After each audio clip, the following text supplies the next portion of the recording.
Hello everyone. ये था Saturday, मेरा वर्किंग डे।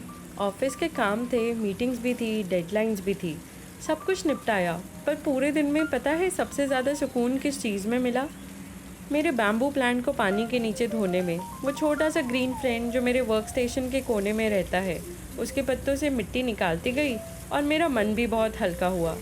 मैं वैसे भी पौधों से बहुत प्यार करती हूँ। जब भी थोड़ा सा वक्त मिलता है मैं उनके पास चली जाती हूँ। उनकी खामोशी में एक अलग सी शांति होती है। ना कोई डिमांड और ना ही कोई कंप्लेंट। बस उन्हें हल्का सा पानी दे दो, प्यार दे दो, सनलाइट तो मिल ही रही है, वो अपने आप खिल जाते हैं। शाम को ऑफिस के बाद हम निकल गए मेरी बहन के ससुराल, शहर से बाहर, जहाँ हवा की रफ्तार धीमी है और हर चेहरे पे एक ठहराव होता है। रात का खाना बना था चूल्हे पर, कढ़ी, चावल और रोटी। आग की आंच पर बनी हुई कढ़ी बहुत ही अलग टेस्ट दे रही थी।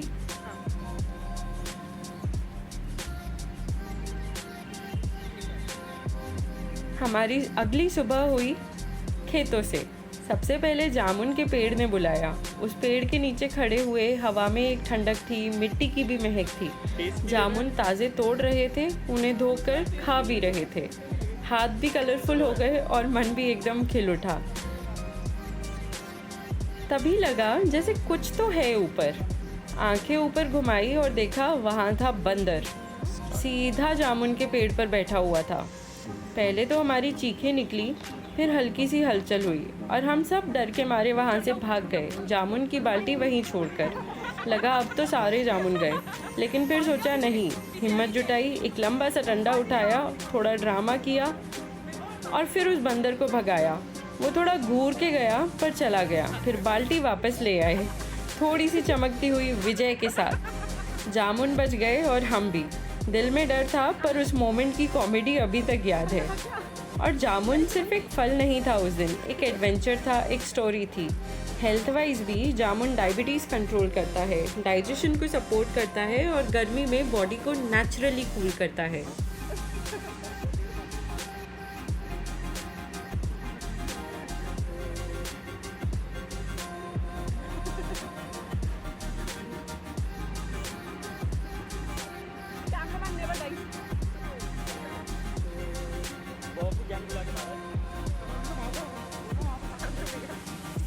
ये था अमरूद का पेड़, हौदी के ऊपर ही लगा हुआ था।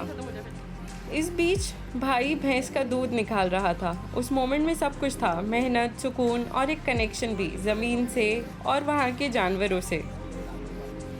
फिर भैंस को चारा भी खिलाया।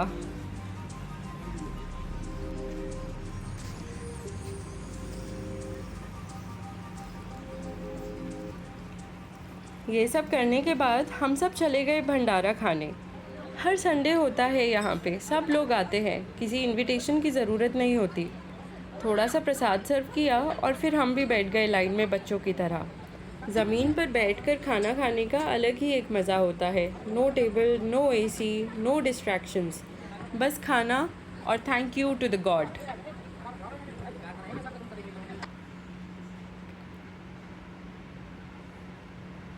भंडारे वाले खाना घर में नहीं बन पाता। आलू की सब्ज़ी, पूरी, हलवा, टेस्ट ही अलग होता है। और फिर गाड़ी को डिच किया और भैया की गाड़ी में बैठ गई। वापस लौटकर हौदी में डूब गए। अमरूद के पेड़ के नीचे ठंडा ठंडा पानी था और उसमें था एक ठहराव। वहाँ सिर्फ एक गहरी सांस थी और ज़िंदगी वहाँ जैसे रुक गई। फिर बारी आई खेत में जाने की। हमने वहाँ पे भिंडी तोड़ी, लौकी उठाई, हल्की हरी और एकदम फ्रेश, और फिर एकदम भरा हुआ सा बड़ा सा कद्दू भी निकाला। कुछ कद्दू के पत्ते भी तोड़ लिए, जिससे एक बंगाली डिश बनती है। वो पत्ते मैं अपने ऑफिस ले आई, यहाँ पे कुछ कलीग्स को दिए, उन्होंने बड़े शौक से लिए। They prepare some Bengali dish out of it. I've already uploaded one video where I have mentioned the name of the dish.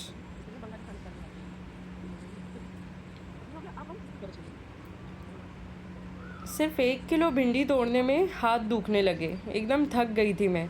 सोचा ये तो सिर्फ एक दिन का शौक़ था, लेकिन किसान तो ये रोज़ करते हैं, धूप में, मिट्टी में, बिना शिकायत के। उस दिन एक बात समझ आई, वैसे तो पहले भी समझ आ चुकी थी, बट वीडियो बना रही हूँ इसलिए बोल रही हूँ। कि हर सब्ज़ी के पीछे किसी की मेहनत छुपी होती है, इसलिए कभी भी खाना वेस्ट नहीं करना। जितना भी हम प्लेट में लेते हैं वो किसी की दिन भर की मेहनत का नतीजा होता है। फिर शाम को ठंडी ठंडी शिकंजी पी, साथ में कुछ गरम गरम फ्रिटर्स भी थे, और रात का डिनर बाहर किया एक छोटी सी जगह पर बिना प्लानिंग के। फिर घर आते ही हमने खाई पेस्ट्री और गहरी सी नींद ली। अगले दिन सुबह फिर वही अलार्म बजा, फिर वही सिटी हैसल, फिर वही ऑफिस ड्रेस, वही सिस्टम। पर इस वीकेंड ने मुझे याद दिलाया कि ज़िंदगी सिर्फ काम और डेडलाइंस नहीं होती। ज़िंदगी जामुन के नीचे खड़े होकर मंकी से बाल्टी बचाने का मज़ा भी होता है।